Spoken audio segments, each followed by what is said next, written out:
ರೈತರಲ್ಲಿ ಹೋರಾಟದ ಕಿಚ್ಚು ಹೊತ್ತಿದಾಗ ಮಾತ್ರ ಸರ್ಕಾರ ನಡಗುತ್ತದೆ ಎಂದು ಜಮಖಂಡಿಯ ಮಾಜಿ ಶಾಸಕ ಆನಂದ ನ್ಯಾಮಗೌಡ ಅವರು ಹೇಳಿದ್ದಾರೆ.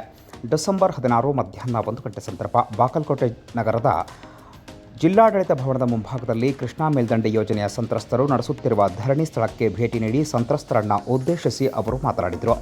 ಈ ಹಿಂದೆ ಚಿಕ್ಕಪಡಸಲ್ಗಿ ಬ್ಯಾರೇಜ್ ನಿರ್ಮಾಣವಾದ ಘಟನೆಯನ್ನು ಮೆಲುಕು ಹಾಕಿದ್ರು. ರೈತರಲ್ಲಿ ಹೋರಾಟದ ಕಿಚ್ಚು ಹೊತ್ತಿದರೆ ಮಾತ್ರ ಯಾವುದೇ ಸರ್ಕಾರಗಳು ಕೃಷ್ಣಾ ಮೇಲ್ದಂಡೆ ಯೋಜನೆಯನ್ನು ಪೂರ್ಣಗೊಳಿಸುತ್ತವೆ. ಕಾವೇರಿ ಹೋರಾಟ ನಡೆದರೆ ಸರ್ಕಾರಗಳು ನಡುಗುತ್ತವೆ. ಅದೇ ರೀತಿ ನಮ್ಮ ರೈತರಲ್ಲಿಯೂ ಕೂಡ ಹೋರಾಟದ ಕಿಚ್ಚು ಹೊತ್ತಿದರೆ ಸರ್ಕಾರ ನಡುಗುತ್ತದೆ, ಯೋಜನೆಯನ್ನು ಪೂರ್ಣಗೊಳಿಸುತ್ತವೆ ಅಂತ ಹೇಳಿದರು.